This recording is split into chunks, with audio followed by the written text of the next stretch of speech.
À la page 22, on page 22, one of the biggest differences between French and English, the first I would think of would be that we have genders for our nouns, but the second one is that in French they use accents.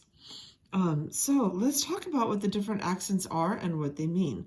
I'm sure you've already noticed the accents, and I'm pretty sure I spoke with each of you already about the importance of the accents. As you're memorizing the vocab words, do not forget the accents.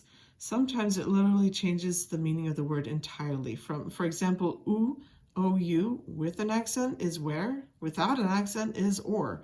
Completely different meanings. So please make sure that you do that as you're memorizing your vocab, make sure you remember to put the accents on. So let's go over what they are. So this one up on top, the accent aigu. So practice saying that, accent aigu. And it tells you how to pronounce the word. It's going to be A. It changes any E from whatever other sound it makes to A. For example, éléphant and Sénégal. So anytime you see an E with an accent over it, with this accent, the accent aigu, it will be A. This one is called the accent grave. So again, accent grave. And it makes the E make an sound, like in jet, zèbre, zèle. Over the U, like as I was just saying, ou, this means where. If the accent were not over it, it would be or. So the accent grave over an A or a U doesn't actually change the sound, but again, it can change the meaning. Again, also with a, if it doesn't have the accent on it, it's still pronounced ah, but this means to or at. If you take off the accent, it's part of the verb to have. So very different meanings. It's really important to make sure you memorize when there's an accent and when there isn't. This is the accent circonflexe. Also, a lot of times people call it un chapeau, which is more of a slang term, but you know, it's good to know both. But the proper term is the accent circonflexe. And it can appear over any vowel. However, just so you know what it means that in Old Latin, the derivative of the word used to have an S in it. So this is pâté, forêt, île, hôtel, flûte. It doesn't change the sound that the letters are going to make, but it does mean that there used to be an S in it. For example, in English, this would be forest, this would be pastry, this would be aisle, and this could be hostel, like a youth hostel if you're traveling around.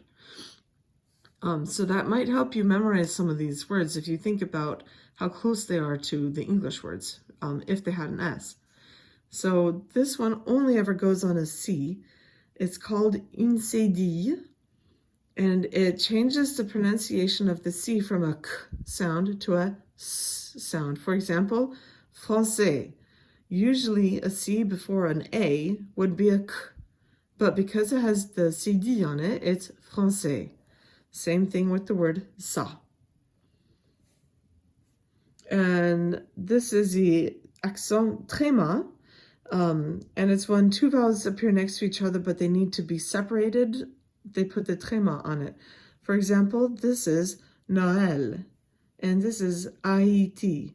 Notice how it's A-I-T. Normally, without the tréma, it would be eti, but it's not. We want to say A-I-T. And this would just be Noël, but because it has the tréma on the E, it's Noël. So let's go over a few of these exprimons-nous on the bottom of page 22. How to ask how words are spelled. Comment ça s'écrit, zèbre? And then the response would be, ça s'écrit, Z, E, accent grave, B, R, E. And over here you would say, another way of asking how is it written, comment tu t'appelles, comment tu appelles girafe? How do you spell? And then it would be the same response, but I would spell it, ça s'écrit, J-I-R-A-F-E. How to ask for somebody's email address. Quelle est ton adresse email? and this is important to know, c'est ALICE arrobase BLA.fr. So it's important to know that the at sign is said arrobase, and for the in French, instead of saying point, or instead of saying point, they say point. It's pretty similar. Oh, we say dot. I'm sorry. Instead of saying .com, they would say point, C-O-M. All right.